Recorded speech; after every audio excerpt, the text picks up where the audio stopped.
Good evening, Mark. How you doing, buddy? Good. It's been kind of a crazy day, but it's the end of the day. It's time to talk some reef, which is Yes. always a good way to end a day for me. Yeah, we would like to have a special session on just really discussing the place and the importance of reef aquarium events, frag swaps, conferences, just kind of spotlighting that Reef Stock Denver is going to be happening in Denver in a month, and we've been able to really put a lot of effort into it for the last 2 years because we didn't have it last year. And man, we've been having the show since 2008.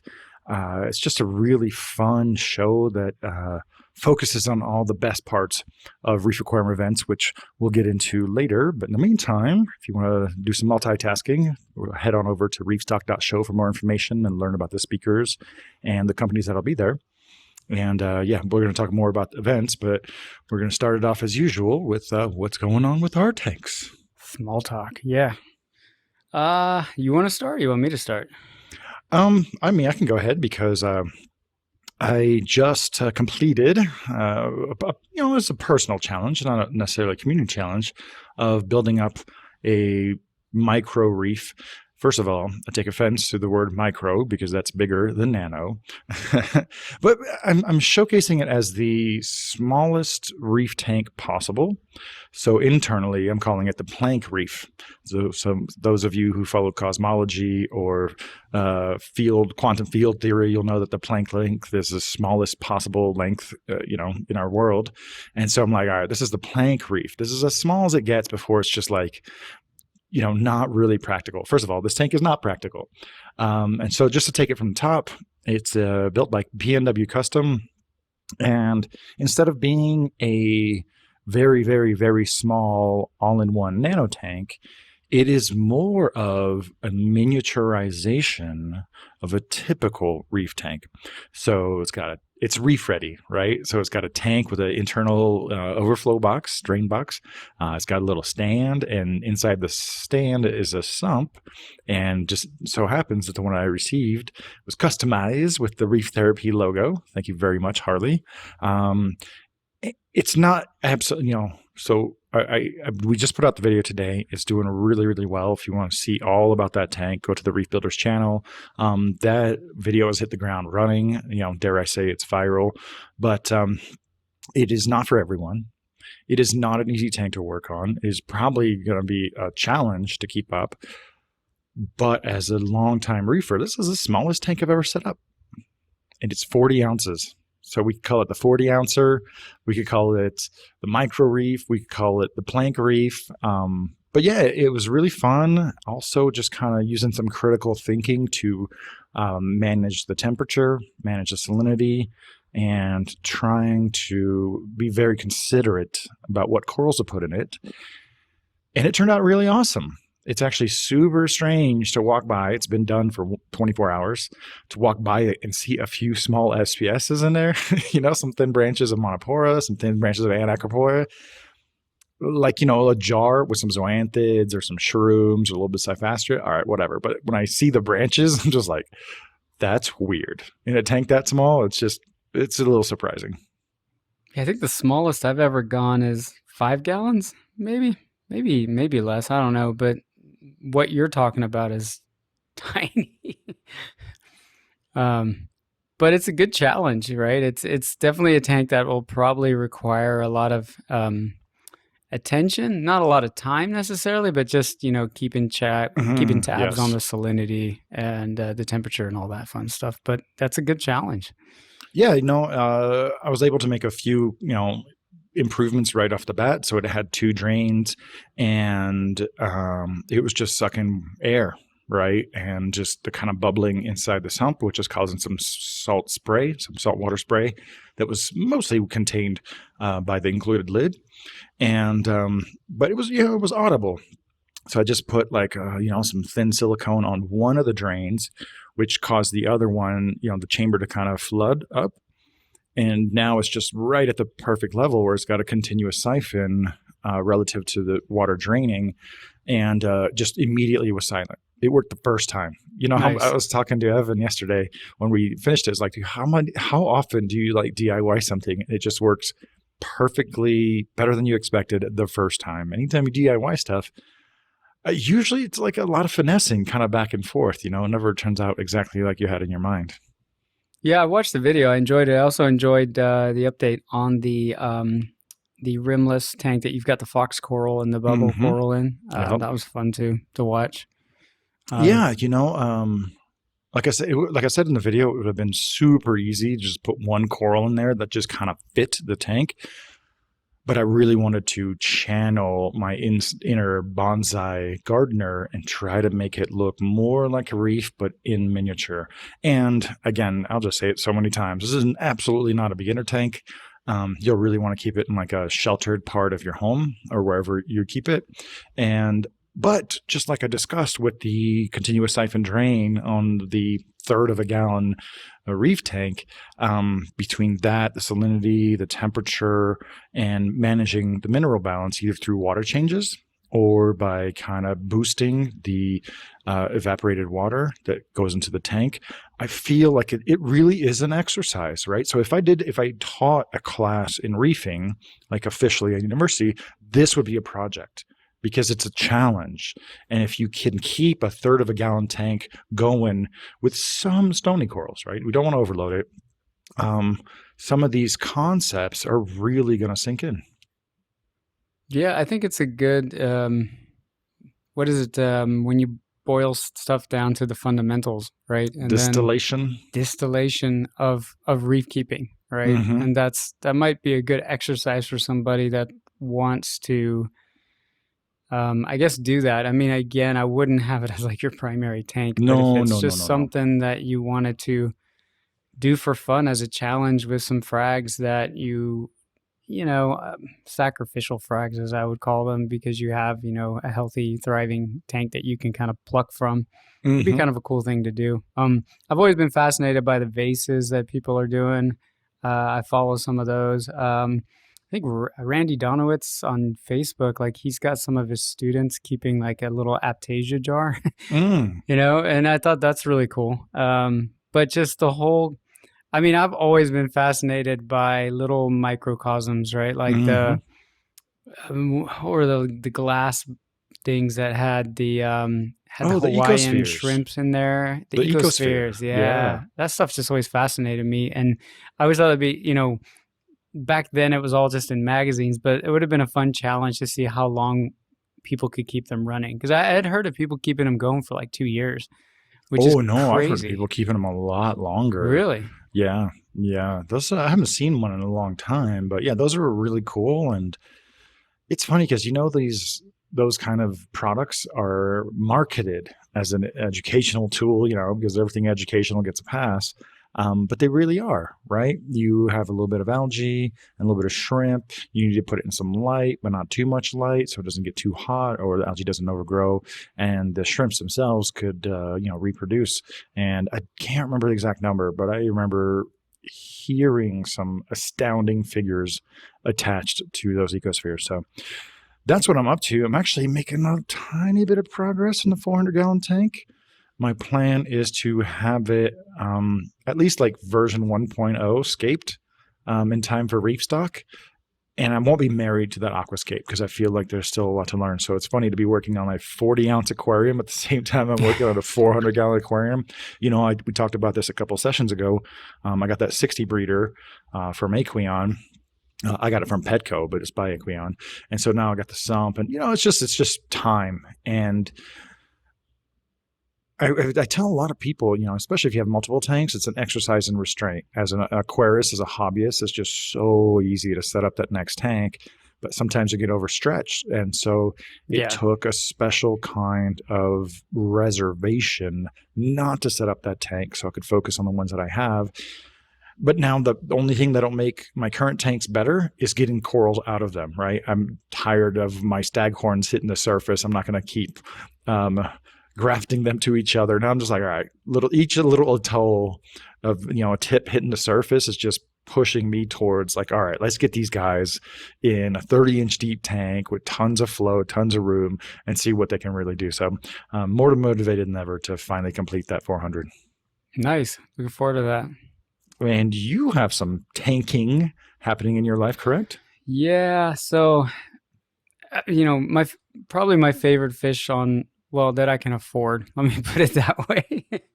Because my holy grail fish I cannot afford, but is the Regal Angel, and I had one. Obviously, we've talked about this before, but I've had one for many years that eventually passed, and he was pretty big, and I was pretty bummed when he passed. So I'm back to keeping one, right? But I got a juvie from TSM, and I am always willing to risk corals with angels, right? And then I won't keep the corals that they like to peck. So with the other guy, I just had to give up on zoanthids and I believe Suspicularia, and Xenia. But that's not a big sacrifice. Yeah, I can live with all three of those.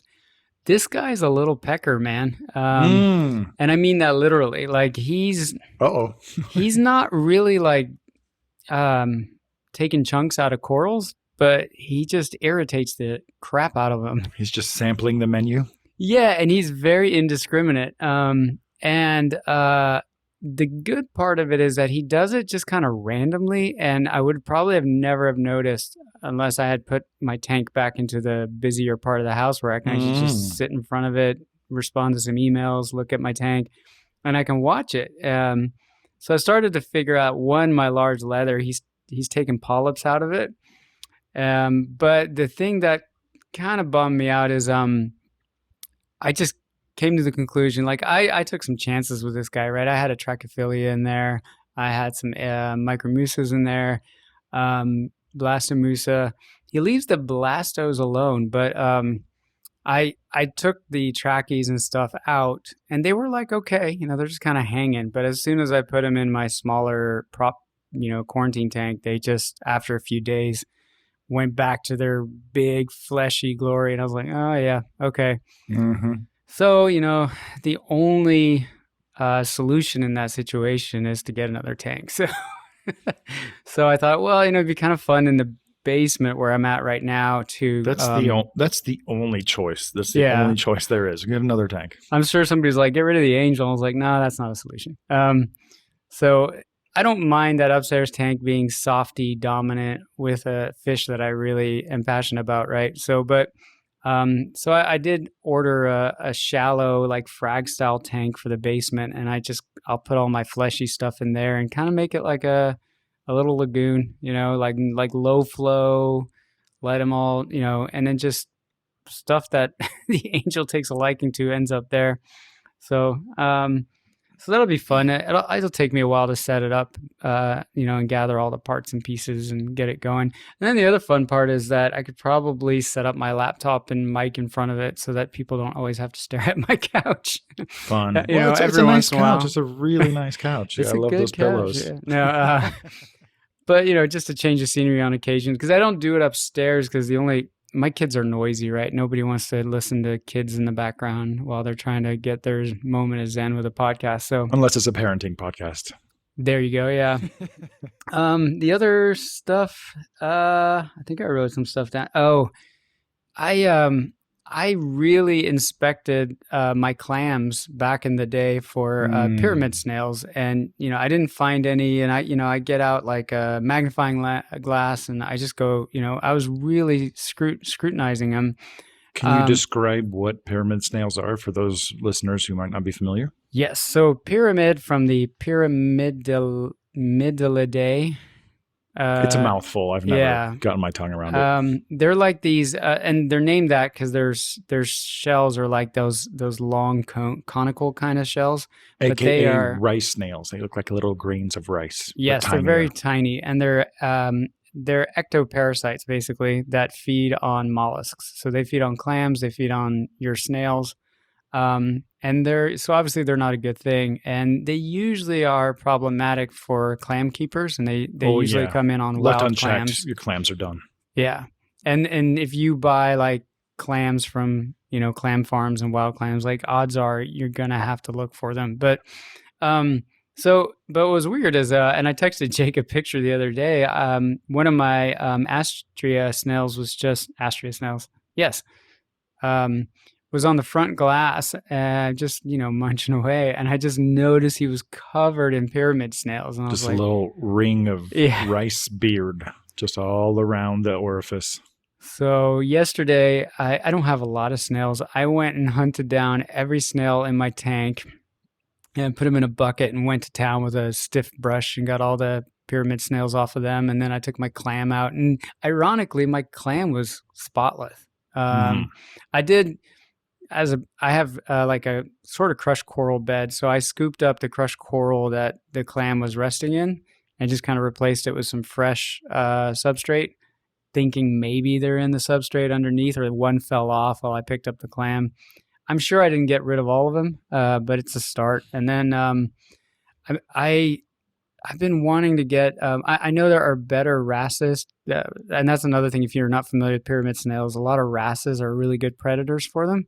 And I know some wrasses are definitely better than others, yellow chorus, leopard wrasses. But I've been meaning to replace my mystery wrasse that mysteriously went missing a while back when I was on a 2-week vacation. So I figure he'd be a good predator as well for them. And he's more of the kind of wrasse I'd like to keep. So I ordered one of those guys to hopefully keep things So in check. leopard wrasses are in the Macropharyngodon genus. Their name literally means throat teeth, and they are the predator of like small snails and stuff like that because they pull them in their mouth and they crush them inside their throat. And in the past, I've used leopard wrasses for that purpose. Spring-eyed damselfish will not eat flatworms. Dragon paste pipefish will not eat the red bugs. Leopard wrasses are evolutionarily engineered to eat those small snails. Now, on one occasion, I added leopard wrasse to some clams, to a clam tank, and it was just instantaneous. And I didn't want to let my guard down, but every time I added a new clam, he would look all around it, just like nonstop, always searching, like they were going to come out of the clam, right? The fish doesn't know any better. But that's to me, that's almost like a one and done solution for rice snails, unless you have a huge tank, where the leopard wrasse has so much territory to cover, they might not find all of them. But yeah, that's an easy fix. You would think in theory that the micro hogfish that is the mystery wrasse would take care of it, but leopard wrasse, oh yeah, that's the ticket. I was on the hunt for, because I love leopard wrasses, but I want one that's quarantined. And they're poor shippers to begin with, right? So one that's been through a good quarantine and is eating whatever the store that quarantines is feeding them, then I would definitely get one. I just this week, for example, I couldn't find a quarantined one. And then I saw a mystery wrasse come up that was fully quarantined. I thought, yeah, okay, I'll try that guy. If a leopard pops up, I may get him, but according to the literature, but who knows, right? I did read. I think we're going to be revisiting this topic where you talk about getting how the mystery wrasse didn't do it. Put them in the tank, and you still see the pyramid snails, and then you're going to get a leopard wrasse. So I feel like you're going to go down this road anyway. But yeah, that's actually part of what makes reefing fun is finding out what works. Yeah. Obviously, you never want to find parasites in your tank, but oh my goodness, if there's any parasite that's just like super easy to deal with, rice snails are it. But for any of you guys that are having troubles with giant clams or have in the past, this is like the ick of clams, of bivalves. You have to be familiar with it. I can suggest a few good books. Daniel Knopp's giant clam book, and then James Fathery's giant clam books. They'll put you on the right path. Yeah, I honestly think they're fairly easy to tackle, because if you're just a motivated enough reefer to go check all your snails and brush them clean on, do that a few times. Same with your clams. They are macro, right? It's not like tiny little ick spores that can get through a micron filter or whatever. And it's not like an infection. If you get them all and their egg masses, for sure. But for me, like the silver bullet, because we don't have that many in the aquarium hobby, is for sure leopard wrasse.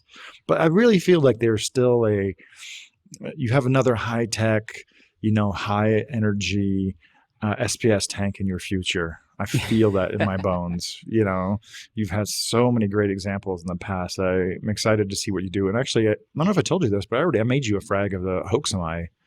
I've been talking about it for a while, but I found a Yeah. perfect branch that was slightly shaded, growing under the main part of the colony. So it's like got 3 or 4 branchlets, glued it down. Gonna condition and groom that guy for a while, and when the weather gets a little warmer, we'll send you a care package. Yeah, I think the where I'm at right now is probably because you start out in the hobby and you're keeping like beginner corals, and then you advance a little bit.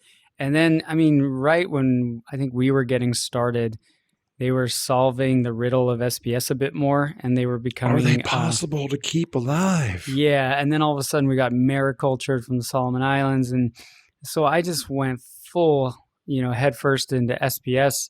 And I did keep mixed reefs for a long time, but I mean, my primary thing was like, I want to keep SPS corals. And I felt like I kind of missed out on some things. And it just take the video you posted today, for example. I've never kept a fox coral, right? I've never kept a lot of these LPS corals. I never kept an elegance just because back in the day, they were like, they're not going to stay alive.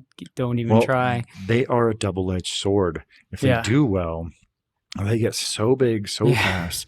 The fox coral is not much of a stinger, doesn't have those tentacles. But elegance coral, like, you kind of have to be invested in growing a show specimen as big and puffy and fluffy as it can possibly be. Yeah, it's kind of fun going back through, and we talked about this on like a podcast in the past about fish we've never kept that just are commonplace, but you just never got around to Harlequin it. tusk. Yeah, for example. I still need a harlequin tusk. Yeah. So anyway, so that's where I'm at. Cool. Well, I'm glad that you're not getting burned out by reef therapy. Like so many of our listeners and viewers, it is becoming, a nice companion to their aquarium routines. I was incredibly surprised to see the responses on our previous session on aquarium maintenance, almost 2 hours long. I thought it would be the driest, least Yeah. popular topic possible. But there were several comments to the tune of, I paused the podcast and went and worked on my tank and fixed this and fixed this and fixed this, and then came back and listened to the rest. I'm like, yes, that is the entire point. So yeah, I just really want to thank the community for their response. There's a lot of ways to consume aquarium content, pictures, reading, videos, and we're just glad to be a small part of that community. But if you want to help out a little bit, we have merch in the Reef Builder store. You can rate us on your favorite podcatcher, and don't forget to comment and tell us, what you're thinking and your response in general to the podcast on YouTube. I generally save that for the end, so I figured it's stick it in here in the middle now. No, and I mean, not to be a shill, but they're good t-shirts, like I'm pretty picky about my t-shirts. I hate those like Gildan t-shirts, like that you get. They're crap. They're good quality, nice soft t-shirts. So definitely a nice upgrade.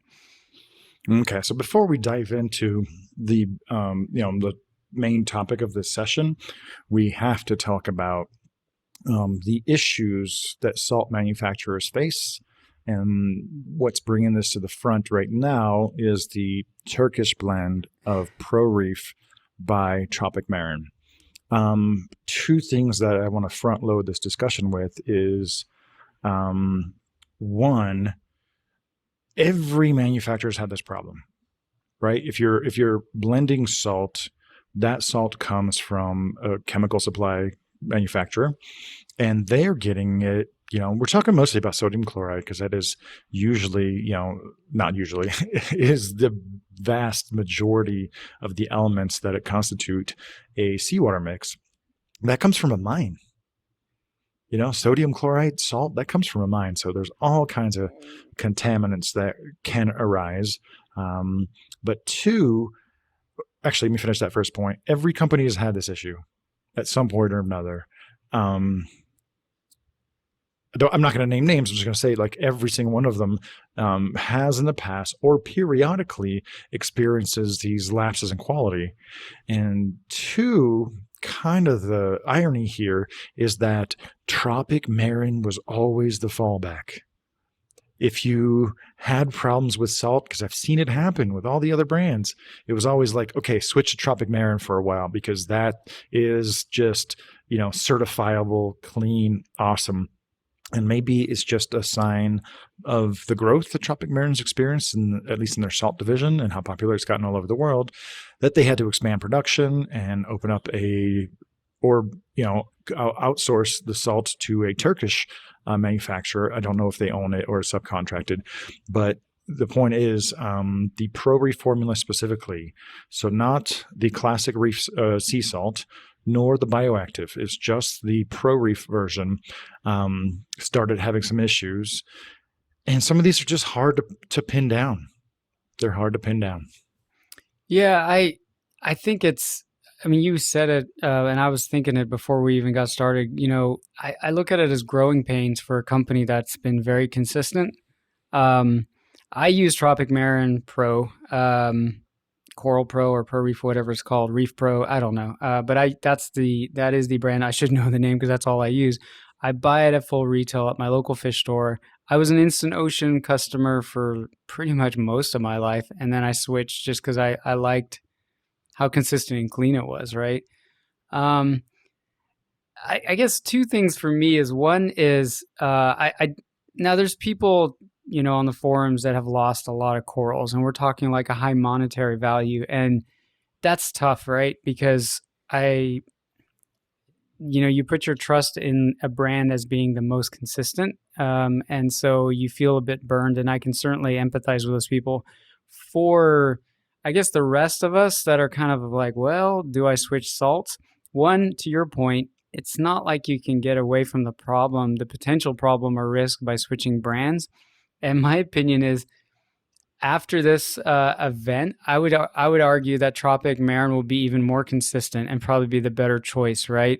They are not going to let this happen again anytime soon. No, think whoever's about in charge under their watch and quality control that has just amped up on their end, right? I work in cybersecurity, and when a retailer like Target got hacked, right? I'm like, after that happened, Target's probably the safest place to use your credit card, right? Because they're spending a crap ton of money trying to figure out and trying to ensure it never happens again. Yeah. So except Sony, for some reason, their stuff gets hacked all the time. Whether it's just any one of their digital services, they get hacked all the time. They don't fix it. But yes, you're totally right. It's, you do things business as usual and you assume that everything will be all right. But to my big surprise, this might be the only time that a company's ever even acknowledged a problem. I would agree. Again, I don't want to name names of other companies, but every company's had a problem, and they always do damage control, try to sweep it on the rug. Sometimes, they will try to negotiate with affected reefers who might make a lot of noise online to keep things quiet. But I feel like we've got two statements now from Tropic Marin. One was on Saturday. One is today. I don't know if it's come out yesterday yet, but we were able to post it late last night on Reef Builders. I don't know I can't remember any company actually addressing this head on. And it's really hard to diagnose certain issues, right? Because everybody turns to ICP it's just an absolute test, but it only measures elements. It's not going to tell you anything about organic compounds. Right. Those are going to be obliterated down to their elements by the plasma in the ICP machine, right?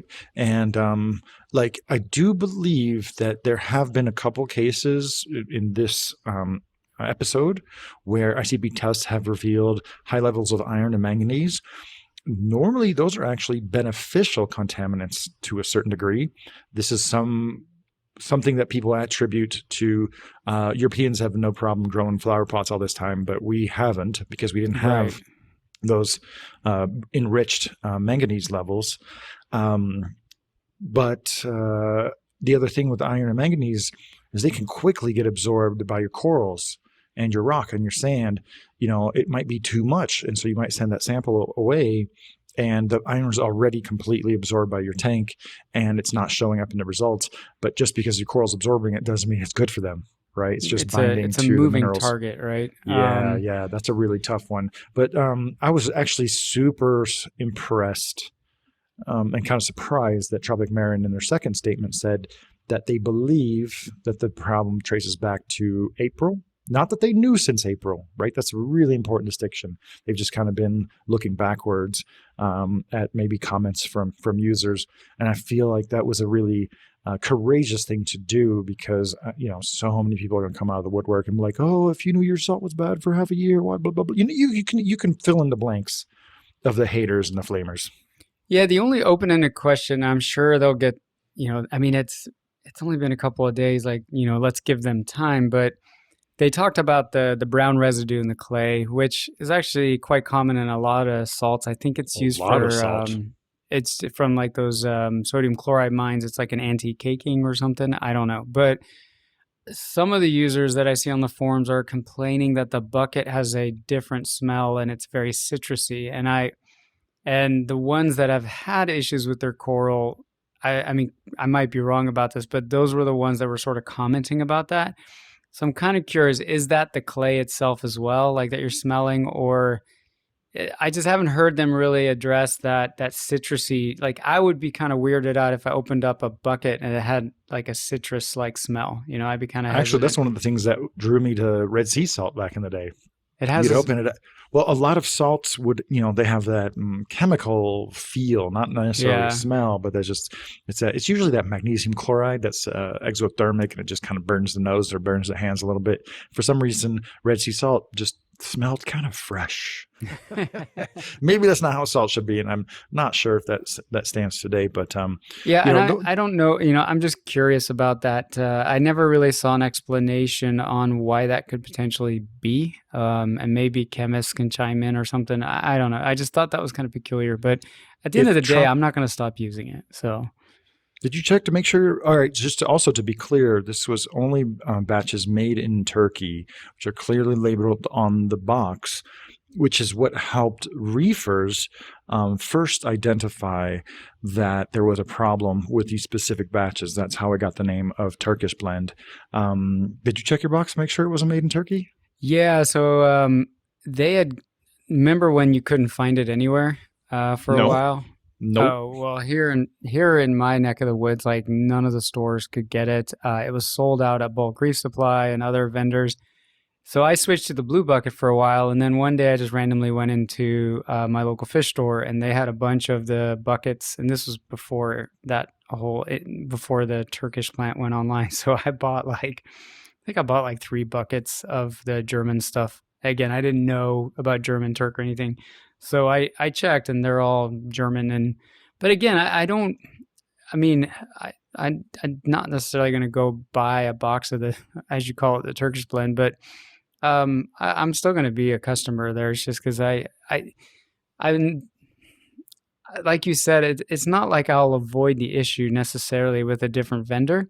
And I feel like their quality control probably went up 10 notches after this Mm-hmm. incident. Mm-hmm. Um, The only thing I feel like they should do better is do a proper recall. they Right? are, right? They're doing it like an exchange. I guess I haven't seen all that. They've just told people not to use those boxes and that future boxes will only be shipped from Germany. So the recall portion might be a little bit quieter, but they should maybe be a little bit more insistent. It's like, do not use Turkish made Pro Reef salt. Yeah, they're Because the latest message is that you can exchange it or get a credit or something like that. Like yeah, they're that's a working on. recall. They're doing everything except calling it a recall. But, two things. One, it takes again, a lot of humility to lay down your problems in front of the world to see.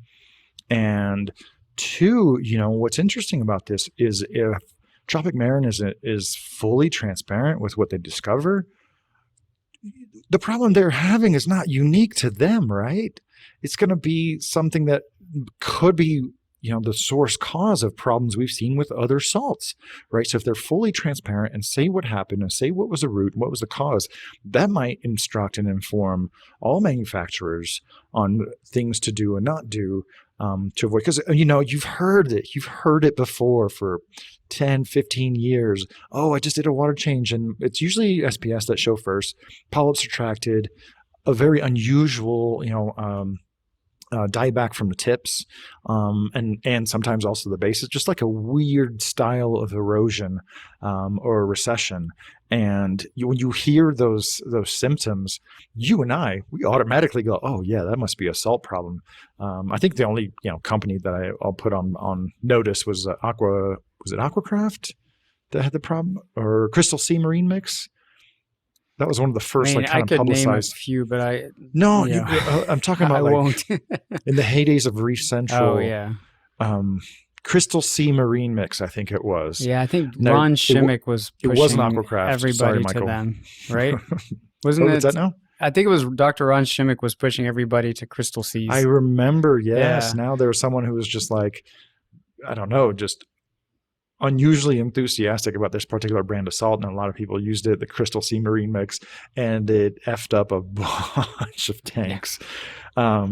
So yeah, we don't want to put Tropic Marin on blast. This is a challenging situation, but man, what they do and how they interface with the community, it's crazy to think, like you said, like Target, getting hacked, they turn around and then they have some of the best security possible. And so Tropic Marin is going to, turn around and boost consumer confidence with ICP tests and stuff for every batch. That could, I'm sure they're going to take some losses this year or surrounding this particular episode, but down the road, oh my goodness, people might really flock to Tropic Marin salt mixes due to an increased confidence that their salt will never have this problem again. Yeah, it builds trust. And I've talked a lot, or I've complained a lot on these podcasts about how I feel like a lot of manufacturers in the hobby get away with murder, literally, because really, we're in the hobby of creating these life support systems in our homes, right? I mean, to our fish, like our home is Mars, right? And we're creating these life support systems to keep these fishing corals alive. And it's just some of the crap that gets peddled in this hobby, and with horrible warranties, horrible support. It just pisses me off. Like if you're in the business of selling stuff that people use to keep organisms alive, like you kind of have an increased level of accountability and responsibility. So I've complained about that, right, with other vendors, and we don't need to go there. But so to see their response to me was actually like the good thing, right? Like I have more trust in them for being transparent. The first statement sounded like it was crafted by a PR specialist. And all they mentioned was, a substandard optical clarity. Just like, dude, nobody's complaining that the salt's not clear. They're complaining that the corals are dying, right? They mentioned that a few times. Substandard, no exacting standards of optical clarity. The second one was definitely a lot more forthright. It felt more I don't think genuine. They're I don't think they've conclusively said that this is what's killing corals, right? They're more, they haven't said. More explaining the brown crud in the bucket syndrome, and they're like, well, I mean, and to their point, how many people are using the salt without incident, right? Versus like if you go on a forum, it's kind of tunnel vision of like a certain set of people that are going to explain what happened to them. And again, I'm not trying to discredit their experience, because that sucks. But if you're a manufacturer, you you always have to look at the big picture and go, well, okay, what about all the other customers that are using this salt that aren't having issues? Say for example, you have a 200, 300 gallon system chock full of corals, and you do 10% water changes. Those little spikes of iron and manganese, man, the corals are eating it up, right? But if you have, you're doing a larger percentage of water changes, those spikes are no good. I'm not saying that we know that what it is, but like I said, I'm really looking forward to hopefully more transparency from Tropic Marin, and we're not putting them on blast. I think it's super important to mention that every larger manufacturer have had this issue. You got to realize also some of these larger brands like Instant Ocean, 90% of that stuff is used in public aquariums with like sea mammals and stuff. So like they're not even going to register small problems.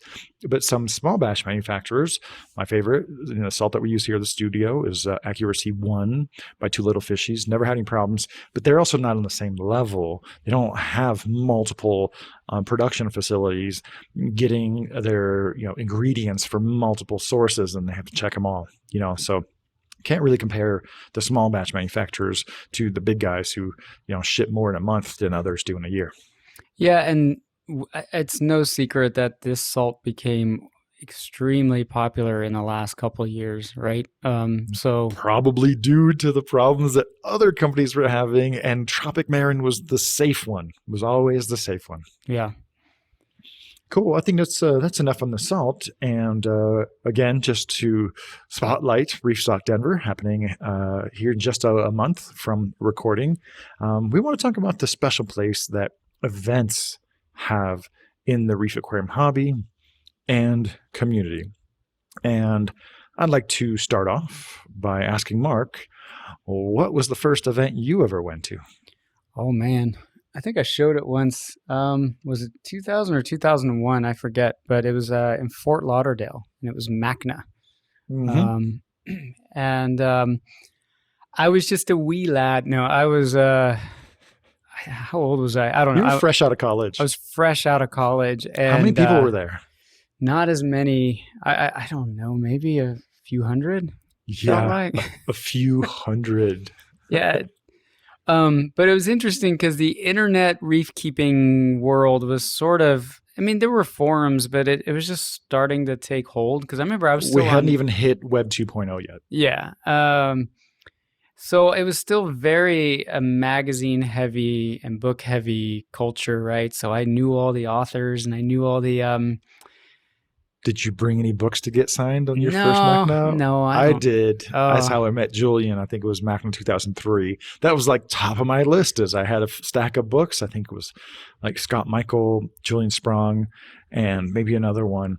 And that was one of my goals is to get my books signed by the authors. No, ironically, I didn't think very far ahead because I was visiting my folks who were living in Florida, and they were north, a bit further north. But I convinced my girlfriend, who is now my wife, I think it was her birthday, which is crazy that she was like, yeah, on her birthday, she was like, yeah, fine, we'll go to a reef conference. But anyway, so I go there, and it's just funny because it was such a small crowd, but the crowd was all of the people whose books and magazines I had read. So there was just like this, I fully confess this, like I wasn't expecting that. I was expecting just a lot of hobbyists chatting it up. Mm-hmm. But it was like the majority of the audience, like I knew everybody's name. They didn't know who I was, right? I was just like a little punk kid. And so I remember there was a talk from Julian Sprung. There was a talk from Walter 80. Dynamic Aquaria, algae turf scrubber guy. There was a talk from Peter Wilkins, right? Like these are freaking legends in my mind. And then where I was sitting, like these older guys sat down, and I back then you didn't know people's faces, right? And the next thing you know, they all start talking with each other, and it was Terry Siegel, I think Randy Donowitz, Greg Schemer. Who passed away, rest in peace. I really liked his articles a lot. Anyway, just those guys were all sitting in my row, and I was looking at my girlfriend like, holy shit. And you say just names, and she's just like, yeah. Yeah, and so I briefly talked to Terry because he ran Aquarium Frontiers, and he had actually featured my college aquarium in Aquarium Frontiers. And so I was like, hey, I'm the guy, and I didn't think he cared, but I briefly talked to Julian about gorgonians under intense metal halides, like closing up their polyps in the top portion, right? Because again, at that phase of the hobby, that was like something I was observing. I was like, what is that, And then I think the highlight was just meeting Peter Wilkins, who was the godfather to me of reef keeping. And he was actually the one who spent the most time just chatting it up with me. I think when he realized I was Dutch, and he spoke Dutch, even though he was, I believe, from Switzerland. but he was very fluent in Dutch. So he just, as the minute he heard I was Dutch, he flipped the switch and started talking Dutch to me. He actually signed my Macna poster. I'm Oh. not going to make everybody wait while I walk to my bookcase and get it, but that is the one. Hold on, I'm going to get it. Hold on. All right. I guess I'm going to talk about it. Oh my God. Look at him crushing. My first aquarium event was a small frag swap in Raleigh, North Carolina. Can you see that? There it is. Yeah, and then. So yeah, I did get a signature, just not a book signature. But That's a good one. That's a really good one. dude, he's the man. I was like, I can't believe I'm talking to Peter Wilkins. So I was just saying that my first event was in 2002, Yeah. February 2002. I mean, this for me, this was like a watershed moment. I went to a frag swap that was organized, I think his name's Shane Grable, at Fish Pros in Raleigh, North Carolina. I drove all of 2 hours to go there. It was fantastic. It was so amazing because I had been just reefing and keeping aquariums my own little bubble. And I knew the local hobbyists, but we'd already shared all the frags with each other. Yeah. And I think the store donated, first of all, Fish Pros is still open in Raleigh, North Carolina. I hope that they're as good as I remember. But I think they donated like 3 large corals, like, an actual Fiji acro. There was 3 of them. And we took turns, maybe we took turns fragging them, and we all took pieces home. That was kind of cool. But the best part was the real frag swapping afterwards, because we had brought some stuff that was common to us and everybody else brought stuff that was common to them. And I'll never forget this, man. I don't remember what I traded away. I just remember what I got. And there was a couple reefers who traded us some purple digitata. And when we got it home and under the tanks, I was like, that's Stylophora. Oh my God, I've never seen that before in my life. Then all of a sudden I had like maybe not handfuls. I don't remember exactly how much it was, but it was more than, tiny little bits. And I'd never seen it before outside of books. Everything was so isolated. For sure, I saw some pictures here and there online, but not necessarily in somebody's tank. And for somebody to trade us a lot and just saying it grew like digitata, it just blew me away. So that's the thing I remember the most. And it's so cool when that community aspect is really fostered to be able to compare notes. What coral are you growing? Where are you keeping it at? This is before, par meters were somewhat available, even though they cost the same then as today.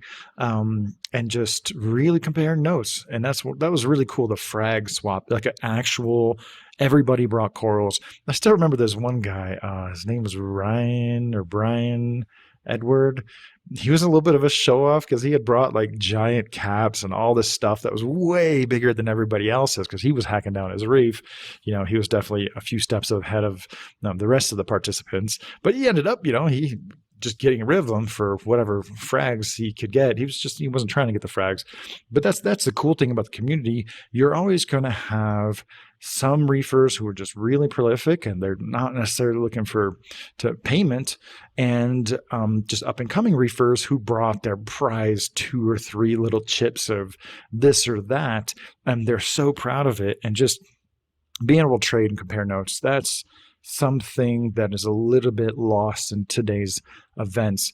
But the sense of community is still the most important aspect of frag swaps, small coral markets and full-blown conferences for sure. Yeah, I used to go to like a local club way back in the day, and they would have really cool frag swaps and stuff, but it was I don't know, they would always do it like in this crazy part of town that was way not worth the drive for me. So to be honest, I haven't really participated actively in that part for a long time, but the larger conferences, just every time I've been to one, they've just gotten better and better and bigger and bigger. And don't get me wrong, I would have loved to have, knowing what I know now, going back, 20 years to a Macna and experienced it at that scale. But getting FaceTime with literally everyone, running out of new people to meet and talk to. Yeah. Yeah. It's, but, I haven't. You've been. I think. I mean, obviously, you go to multiple every year. I don't. Right. I've been kind of selective about the ones I've gone to, but every one that I've gone to, I've met new people. And that's the cool part is that I've built my friendships up with people, and it's a hobby that you can enjoy with remote friendships very easily. I mean, we all live in the world of Facebook and being interacting more online with our friends sometimes than in And person. family. Yeah. Yeah. So it's just kind of cool because you meet people in person at these conferences. You Facebook friend them or whatever, and now you're having conversations with them, and your hobby is just kind of that community flourishes, right? Even if you're Hmm. not always face to face with these people. So, um, yeah, I'm actually really excited about the Aquatic Expo. It's really obviously convenient for me because it's in my town, but even the one we went to, was it also in Fort Lauderdale? The one that you and I did. I think it was Hollywood, Florida, Okay. near Miami. They called it Miami Macna, but it wasn't Miami. It was like at a Westin.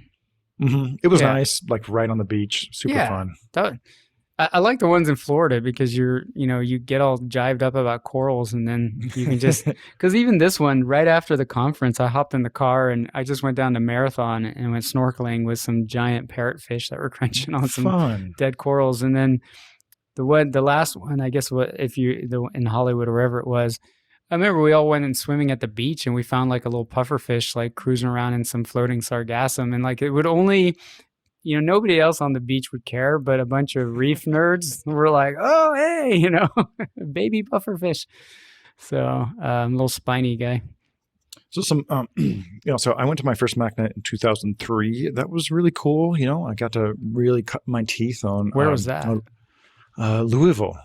Oh, Like Kentucky, Louisville, yeah. Kentucky. They Yeah. used to have like a rock and reef scene, didn't they? The Kentucky folks. I think they had MACNA there like twice, but like 3 or 4 years apart. Yeah. Yeah, it was really interesting. Um, I spoke at IMAC back when that was the International Marine Conference. Kind of doing a slightly different flavor than MACNA. But for me, what was a really important event was Rockford Frag Fest. Almost no one outside of Indiana, Illinois, or Iowa will have ever heard of this show. But these shows are everywhere. Actually, we need to kind of rewind. These shows are everywhere now. They're of different scales and caliber. Some of them are glorified coral markets with just the little ancillary things tagged on. But Rockford Frag Fest was the first show I went to that was a show. It wasn't giant like IMAC or MACNA. And I met so many people in Rockford that I still know today. Rod Bueller of Rod's Reef, Oh yeah. Bill of Eye Candy Corals, and a few others I know I first met out there in the Midwest. But that show was really important because Rob Topping was the guy organizing it, and he had no one had any idea what they were doing, right? Because we weren't event organizers. But seeing Rob put on Rockford Frag Fest a handful of years, I think I might have been the only speaker at the first one or the second one or both. I don't remember. But it really emboldened me to organize Reef Stock. Not that it was easy, but I saw what was involved. I'm like, I can put together a small reef aquarium party in Denver. And so in 2008, I put Reef Stock on for the first time. Dude, I was like destitute poor. I had no business doing this. I just, a friend of mine, actually a local owner of Aquamart, a retail store, he was in the hotel business, I think, at the time. And he helped me get started with the first venue. It was the terrible venue. It was an awful, awful spot. No one would ever do it. But it was a really posh hotel, downtown Denver. And I was hoping for like 100 people to show up. 200 people came. I was like, floored. That's awesome. But I didn't manage my finances. I owed the hotel so much money, and I told them, yeah, I have $0. And they're like, all right, well, if you can just come up with $500, we'll just wipe this bill clean. And I never expected to do it again. Ever. And I think it was the following year, 1 month before the same kind of date, on a whim, I called up the downtown aquarium here in Denver and asked if they had a room. They had a room. It was the downtown aquarium. They could offer seawater. It was a good price. So I organized the second reef stock in 2009 in 30 days. Nice. And it was always focused on the local community. It was always about the local scene, the local stores, the local coral farmers. And for the first 3 years, people didn't know how to travel with corals. They didn't know how to set up a tank on a dime. So I leaned on the Southern Colorado Marine Aquarium Society to set up these kind of long acrylic tanks with lights and everything. That it was halides, right? No blue lighting. And we rented sections out for coral farmers to bring their corals because that's how hard it was to do it back then. Wow. Yeah, just thinking back on that is definitely a trip down memory lane. But definitely, another event that was really powerful for me was the first time I went to Reef Palooza, California. I want to say that was 2007. Man, I met all the California guys, and that event in California just has such a special place for me because for a long time, like I was the epicenter of the reef aquarium world in the United States. I would say now we have several, hubs and hotspots of commercial coral action. But that one is always just super nice to go back to. Yeah, it's funny. The first kind of coral farmer guy I met was in Colorado was Steve Chang, who you remember. I'd just been buying coral locally at local fish stores, and then you hear about this guy who like he's growing coral in some back alley off of Colfax, and I was like, and it was like, I became really good friends with him, and I don't think he's in the hobby anymore, sadly, but the reason he had all this crazy cool stuff was because he had this amazing West Coast connection as well. And that was sort of opened my eyes up to like the West Coast, and and then I learned about like folks like Steve Tyree and all that. But that's sort of, I guess, not related to conferences, but it's still a bucket list for me. I've been to California lots for work, but I've never gone and just like figured out a way to maybe visit some wholesalers and like, attend like a local event or something like that. So one day I'll do that, just because to me, like back in the day, back in the early 2000s, like that was like one of the hotbeds for like SPS and all that stuff, right? Like those guys. So, but yeah, that must have been a cool experience to go out there and like get a taste of that scene. Oh, absolutely. But back to your point of how much the shows have changed, now they are so much more well-rounded. Yeah. It's not just a bunch of people getting together. Goodness, man, I remember seeing frags and fish. Yeah, because Rod of Rod's Reef, he's one of the first breeders of onyx. I was going to go there. Yeah, like that's how I knew of him first. Was he was a clownfish breeder? He had clownfish pre-bagged in Ziploc bags in coolers, and the corals were in coolers, and he had pictures on the table of what they were supposed to look like. Because we just didn't have this mindset. Oh, set up a tank. Set a tank up on the spot. But now it's not just getting together. It's a lot of professional coral dealers. Manufacturers have been participating. I mean, now that's just locked in, where you can see a lot of new gear. And I freaking love that. And, sometimes you can see gear that's not even necessarily on the table and find out about stuff that's going to be coming out. You can ask, specific kind of pointed questions about why did they do this instead of that. And, man, there's a lot of things that manufacturers have to streamline about the production of a product that doesn't necessarily make sense to the hobbyist. But you won't know that unless you have some FaceTime in real life with the people at the booth. And another thing to mention, a good 2-day, 3-day reef aquarium event, you want to stay at the venue. You really want to stay at the venue, because after hours, at the bar, man, us reefers and aquarists in general, we drink like fishes, and you just never know how much people are going to loosen up, talk about their experiences, tell you stories of going diving, this or that. And after the show ends, for me, is almost when the show begins. That is sometimes, not all time, not all the ways, but sometimes it can really be a late one till 2 or 3 or 4 in the morning. And who's a champion? Who's one of the people who's always last standing? Who? Sanjay. Sanjay will shut it down at most events. It's really, I don't I, want to say funny. I'm not laughing at him, but it's just awesome that, a college professor like Sanjay is just so relatable. One of the last ones, but one of my favorite shows for gear and meeting people from all over the world is the Interzoo. And I know you've been because you came with me. that was a really, really cool experience. That's like every pet product on the planet. I mean, holy crap, Interzoo is big. Um, I had like Interzoo is leg every two cramps, years. and I'm a runner. It's so much In, walking. Interzoo is every 2 years.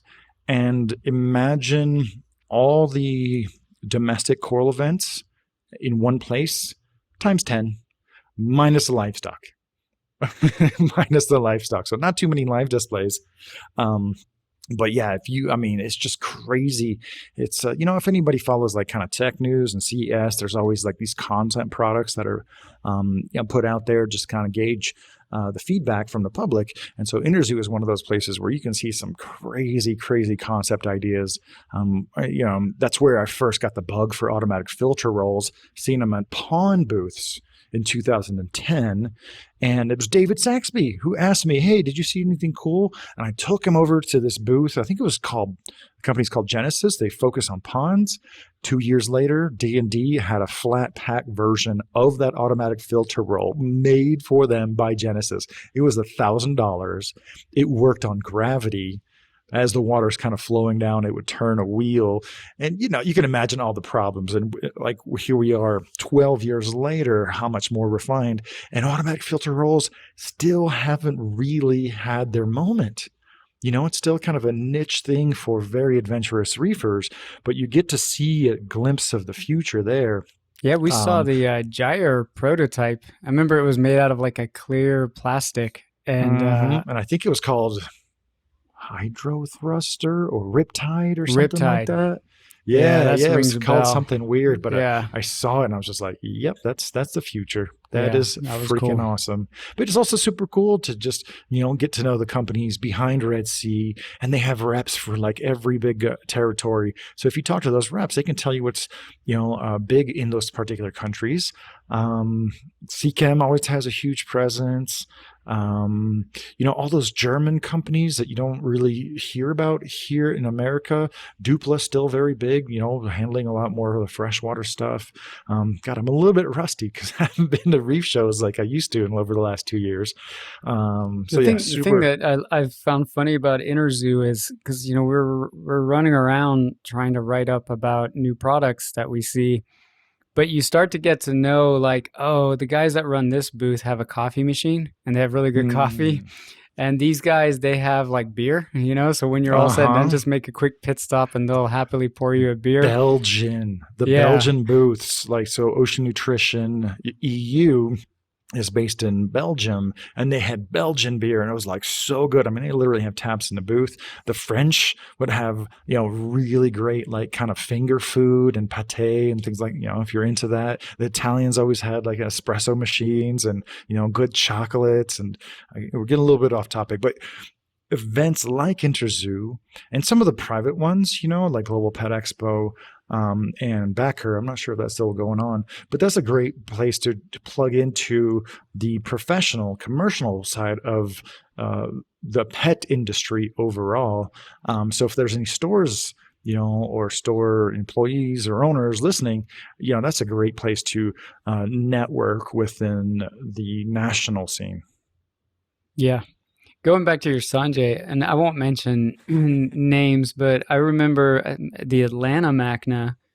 Um, at this point, like you had really grown Reef Builders, and like people knew who you were, and all that stuff. So I remember going to the conference, and next thing you know, we were up in like somebody's hotel room, and like all of these people who I highly respect in the reef keeping hobby for their contributions were doing like Guitar Hero, and like they Yep. were like wearing wigs and playing music, and like there was like a fake drum set, and I was like, this is hilarious, like it was This is is one for the people were books. having a lot of fun, and to me that's that's part of that community, right? Like that I really admired that, I guess, from like just how long some of these guys have known each other too, right? So, Hmm. um, but yeah, the other thing is like a topic that maybe one day we'll talk about is just, when you get like reef keeping, when you get tired of the hobby or kind of fatigued and you kind of lose interest sometimes, maybe it's summertime or whatever, the seasonality of it too, but it's funny if you're ever in one of those situations and you go to one of these conferences, I mean, you come out of it so wired for the hobby that you're, Dude, comparing notes on specific corals, or how is that product working for you? Do you have it installed? We just can't emphasize like how much these events really need to stress the community aspect. One thing that I do miss is the smaller scale, like club events. That before these shows kind of took over everything, these smaller scale club events, they'd bring in one or two speakers. That weekend, the entire club was wired to the topic of the speaker, whether it was food or coral fragging or coral pests and parasites. Or when I would come into town, it'd be water flow, water flow. Flow was more important than water. And doing store tours, going to see a couple different oh stores yeah. and seeing what they do, and doing a couple local tank tours.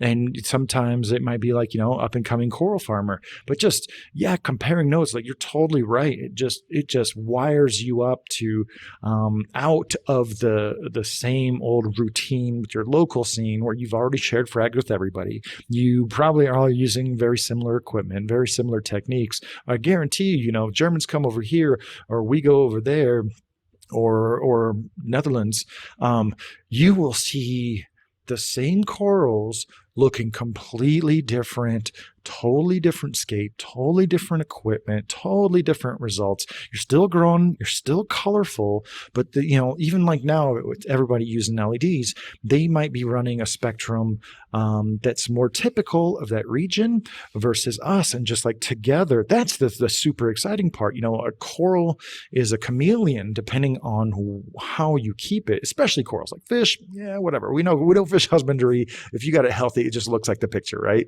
Like the Yeah. one you see in the wild. But corals are just so plastic.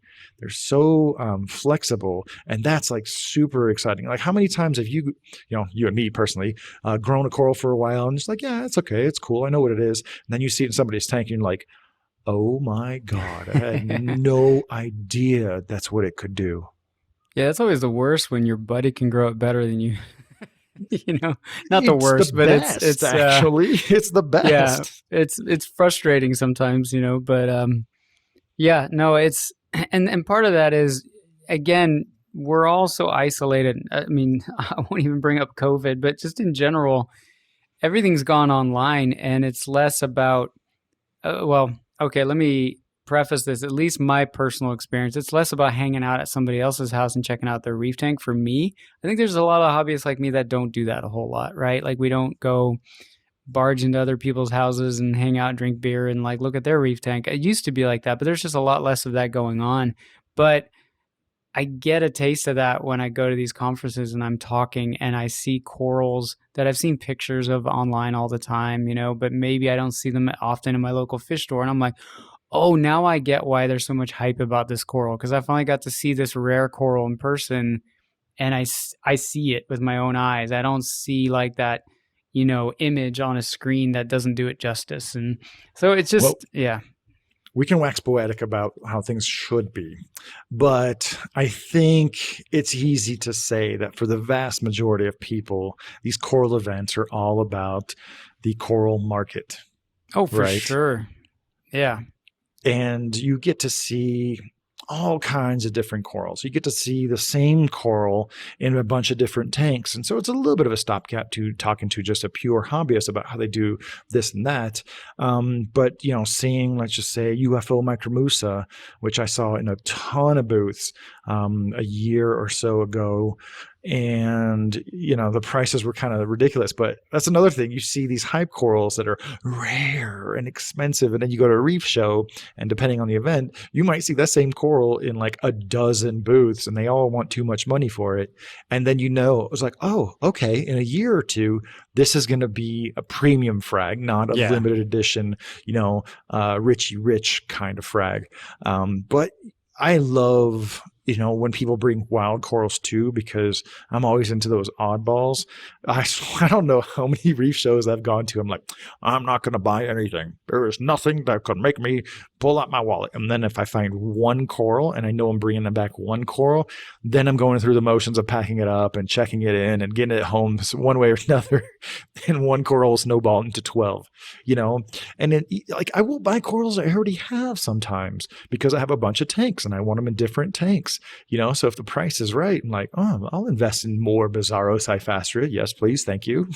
Well, and as the conference draws to a close, a lot of these vendors, you're sort of doing them a favor by buying the coral and they don't have to, lug it back. So pro tip, make sure to hang around till the end. Exactly. To get those deals. Yeah, usually you can get some good deals on stuff because they don't want to have to bag it all up and take it all back. If they can, get an agreeable price out of you, they're more than happy. I mean, I even had it where some of these vendors that set up like a display tank, they don't want to deal with all that livestock. And, it was the one in Atlanta, I just happened to be local, so I didn't have to ship anything. And the vendor was like, hey, do you want these fish? I don't want to. Do you want this lightly used aquarium? Yeah, like we don't want to deal with this anymore. Anything to lighten their load. This is a pro tip for people who go to reef shows or are planning to go. You really want to be there later Sunday because it will rain.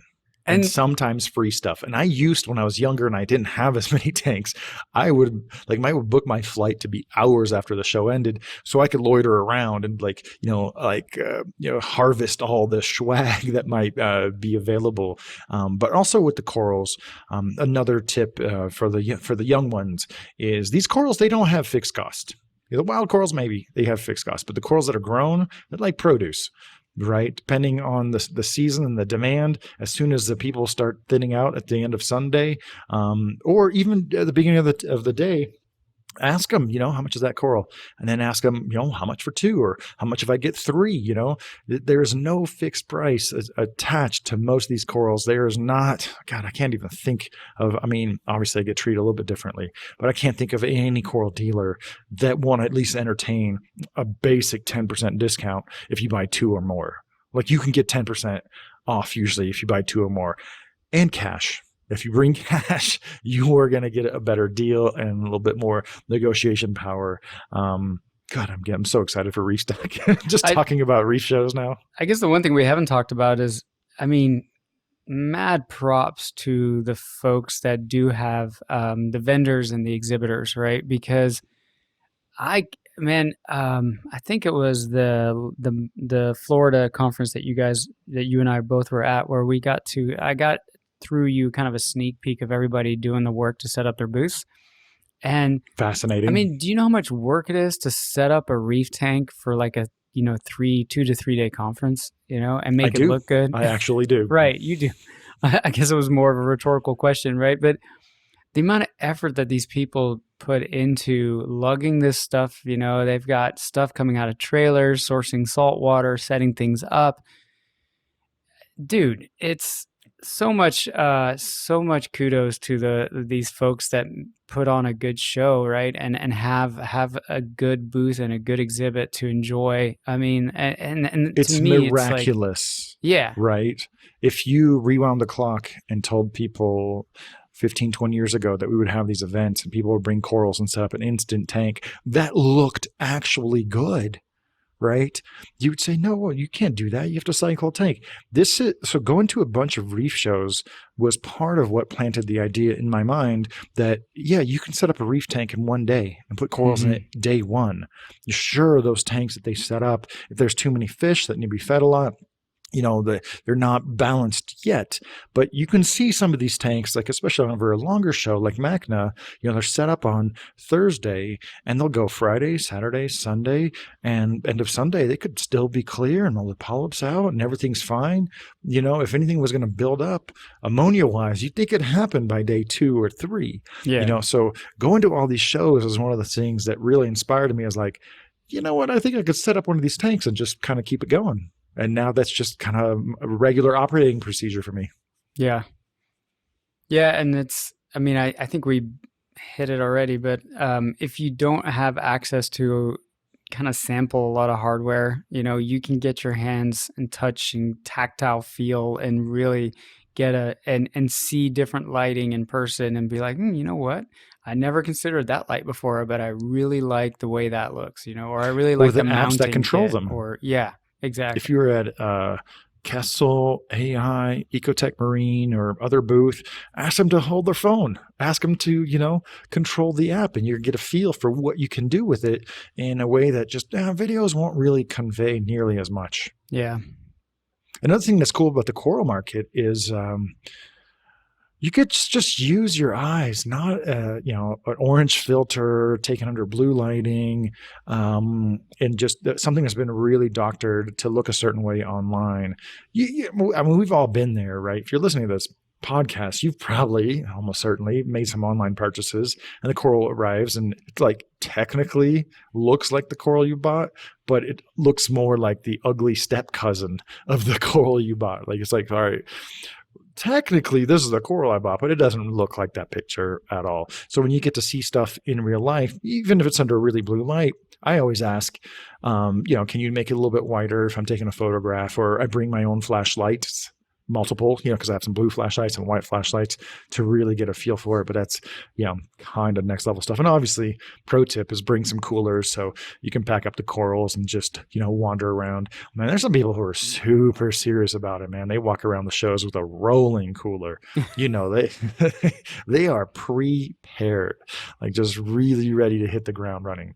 And the other thing I want to say is people want to flock to be the first one to get first dibs. And I'll tell you what, man, all the corals I want are always leftover. Leftover at the end of Sunday, I'm okay.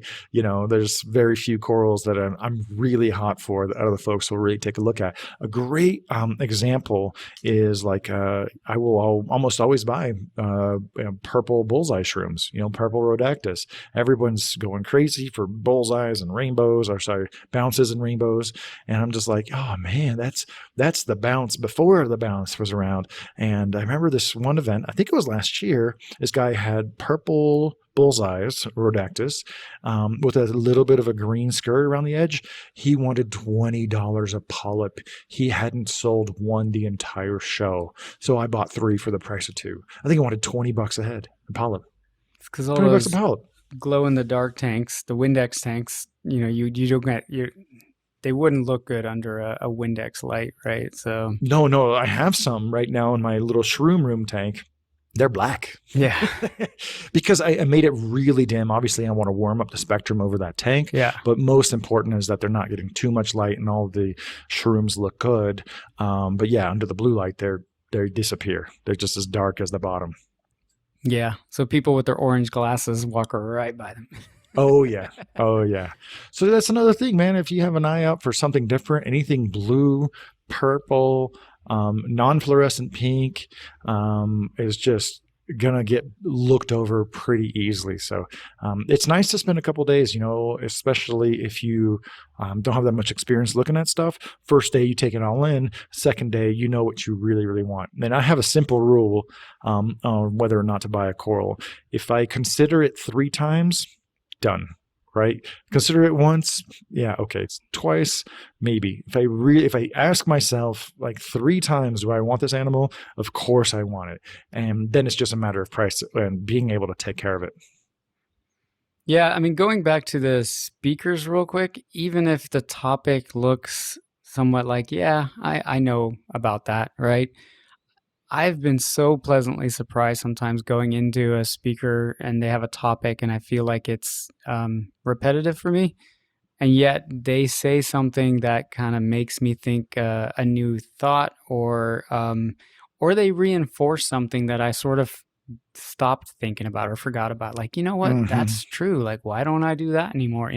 So I don't know. I get a lot of kick out of the talks. So you'll see me always try to attend as many of those as I can, just because I love hearing unique experiences, right? And I like seeing kind of the evolution of the hobby from other people's perspectives of what they're experiencing and what they consider kind of gospel from their brain, right? Like, oh, we should all, if they feel like it's important enough to say it on the stage, right? Absolutely. Then you're like, all right, well, maybe there's something there. So, Real talk. Speaker presentations are a great place to get some shut eye for like 10, 15 minutes. Just because, if you're at a show for a full day or like 3 days, I'm not saying go to the speakers to take a little nap or something, but, I feel like anything over 30 minutes is turning into a lecture, and there is no topic on which I'm going to be wrapped for more yeah. than 45 minutes. So when they go on, it's like, you know what, I'm getting a little bit shut eye. And just, if I have a hotel room at the venue, I will usually carve out an hour to just go to my hotel room early afternoon around lunchtime, just go take a nap and then come back at it. Because if I don't do that, especially over a long, intense event, I don't have the same luxury at Interzoo. Interzoo is like go time, Oh my God. Yeah. really pounding the pavement. But that really helps me to rally in the wee hours of the evening. But yeah, I think you're super right about the speakers. As a speaker myself, I wish this had a more important place in all Reef Aquarium events. Of course, smaller frag swaps are not intended to have presentations by speakers. It's all about the coral, farmers market, and that's totally fine. But if you're going to have speakers, man, have speakers. Like, have them for real. Make them feel good, take care of them, and pay them so that they'll give you, a $500 talk instead of a $200 talk. There's a lot of us that can on the spot just talk for an hour and it seems like a presentation.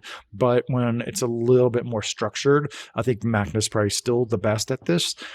People work on their talks for a long time, and not surprisingly, some of the best talks I've ever seen were by people who had never presented before, because they did their homework, they put effort into their presentation, their slides.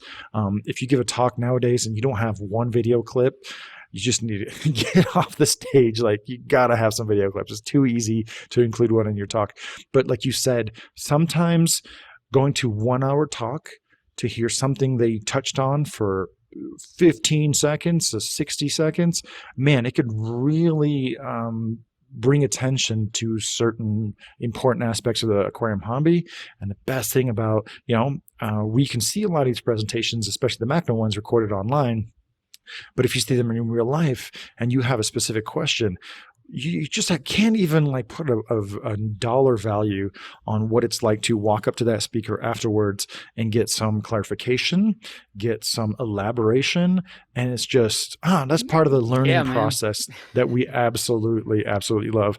And yes, if you have some books, you may able, and that speaker is there, that author is there, for sure you'll get them signed. They'll be tickled to autograph something for you in this day and age. Yeah, I mean, I'll give you two good examples, right? At this conference, Julian did like a thing on interesting aquariums. I forget what the topic was, but one thing I vividly remember is he showed a picture of an aquarium with one staghorn in a cube tank, and then with some, whether, I don't know if it was chromis or damsels. This was 22 years ago. But I mean, this was before anybody. I mean, this is 22 years ago. Everybody's talking NSA now, and negative space aquascaping or whatever. He was presenting that as a example, in 2000, and that one picture, and then he went to the next slide, got my brain going, right? Walter 80, in his talks about algae, had a 15-second moment where he talked about where they excluded herbivores from a patch of reef, right? And then just watched what happened for X amount of days. And the whole thing got covered in algae. And that stuck with me to this day, that I don't attack algae with phosphate removers and nutrient limitation. I'm like, no, I just get more things that eat algae. Because if if on a real reef, on a real coral reef, the same thing happens without herbivores, then, a successful ecosystem in my tank would probably mimic that. And as much as algae likes those nutrients, I mean, you're talking about dosing potassium nitrate, corals like it too, right? So Mm-hmm. again, he talked at length about all kinds of crazy stuff. He was an interesting character guy, but that 15 seconds solidified one thing. That It talk can was really shape worth its your weight in gold. reef aquarium philosophy. Yeah, And like everybody says, there's a lot of ways to reef, but getting really focused on a few basic principles, like you were saying, herbivory versus managing nutrients. That's probably shaped your entire reef aquarium husbandry yep, procedures the last 20 years. yeah. From one talk, from one tidbit of a talk. So So yeah, I want to see more reef aquarium events, and I want all the organizers to really put more focus and emphasis on the community aspect. Take us to some tank tours. Let's go see some of the nicer stores in your area. If you have a small public aquarium and with a reef tank, let's go for it. That is absolutely one of the funnest parts of reefing. So definitely want to remind people that Mark and I will both be speaking at Aquatic Expo. I don't know how you got me to do that, man. In 2 months, Yeah. But in a month, Reefstock Denver will be happening here in Colorado. Go to reefstock.show for more information about that. And if you've never been, oh my goodness, I envy you. I envy you a little bit. Bring some water, bring some good walking shoes, leave the orange glasses behind, bring a cooler, and bring cash. And don't buy the first coral you fall in love with. Go check out some other booths, do a little bit of price shopping, make sure it's a good deal, and it's really the coral that you're going to be happy spending money on. So if anyone listening on YouTube has any particular comments or any experiences they want to share regarding their aquarium event going, man, we'd love to hear. I'd love a good story, yeah. Share some good stories. Let's hear some of your reef aquarium event stories. Let's write a paragraph for us. I want to get sucked into the moment and the setting and what it was about. And I just want to thank everybody for supporting Reef Therapy to the point that Mark and I have made it. Jake and Mark are talking at Aquatic Expo. It's going to be super fun, especially the freshwater saltwater crossover, because I'm working on a few freshwater tanks right now, which is just more novel to me because I don't even know how many reef tanks I've set up. So really looking forward to that. Yeah. Looking forward to seeing everybody at Reefstock here in Denver. And Mark, you want to close us out? Sure, yeah. And I'm hoping this podcast is timely versus untimely, right? Like I'm kind of hopeful that the whole COVID thing is, like we're on the tail end of it. There's good news about Omicron, but now they're talking about Omicron version 2. And anyway, Stealth. Yeah, I just I think these shows are so important, and I'm just really hopeful like this is a great year for all kinds of hobby club get-togethers and hobby-related conferences. And I hope like what we're talking about is a perfect fit for 2022. So yeah, absolutely. I'm looking forward to it, Mark. Thanks for joining me on this very important session of Reef Therapy. And we'll catch you guys on another one very soon. Yep, we'll talk more next week. All right. Bye, everyone.